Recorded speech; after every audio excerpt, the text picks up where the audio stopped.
Now let's take a look at your company, ATI, which you're heading, and it was launched in 2001 with a mandate to reduce the cost of doing business in the continent, as well as reducing the risk. What has been the successes so far?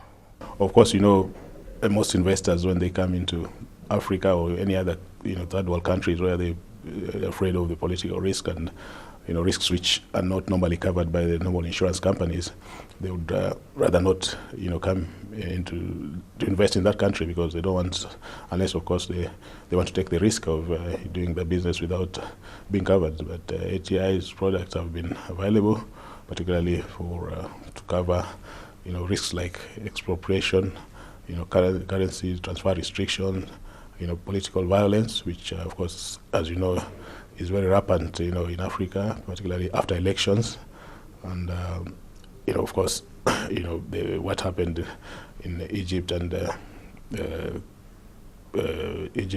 Libya are good examples of recent, unrest, and these are some of the risks which ATI covers. But we have been restricted mainly to the member states who are the COMESA member states who are the current member shareholders. Now, one of the products that ATI offers is political risk insurance, and Kenya suffered the post-election violence in 2008.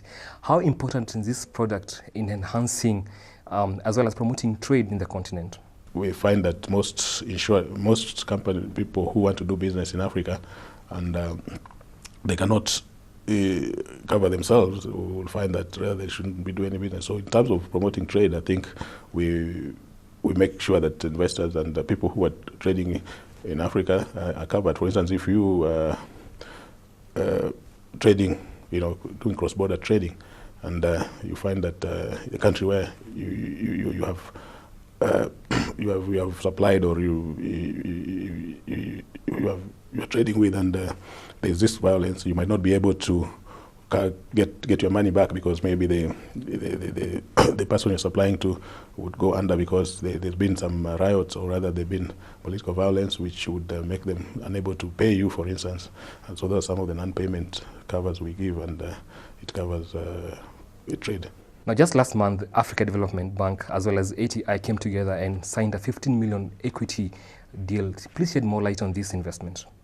The African Development Bank, as you know, is a premier banking institution in Africa, and of course their mandate is also to promote, to make sure that member states are, are able to grow in terms of investments as well as, and they believe that ATI, is a partner, would be a partner in this catalyst, because ATI, as you know, ADB would lend to countries or lend to for projects, and if of course they find out that ATI, cover is also useful because it mitigates some of the risks which, normally, financiers would normally take on, without cover.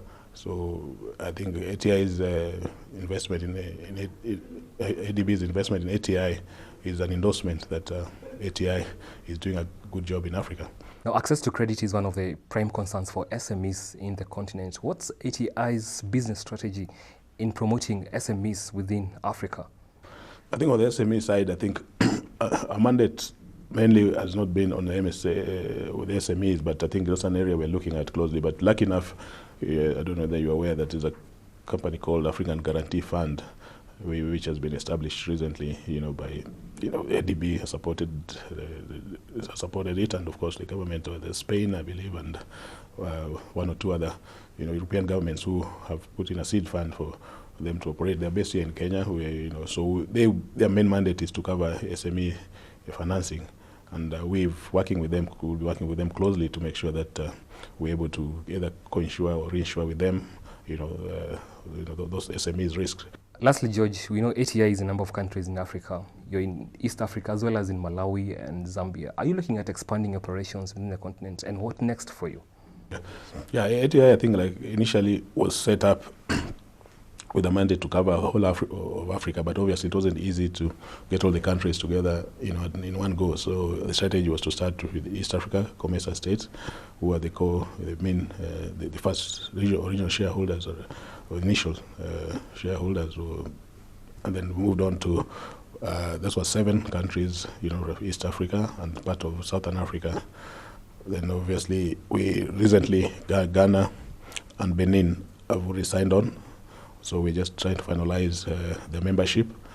Before that, of course, Ivory Coast was also part of it, but it fell off because of the crisis. So we started negotiating, talking to them again. Togo has shown interest. They have applied, and obviously recently we had other applications from Southern Sudan. I'm sure you must have heard about that. Then of course, Ethiopia, we've made some progress. They're just in the process of sending in the application. We've had applications from Gabon.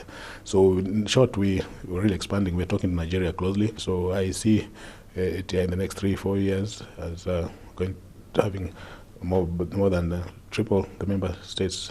From the 11 member states we have at the moment, I could see us getting to 33 member states in the next 3 to 4 years.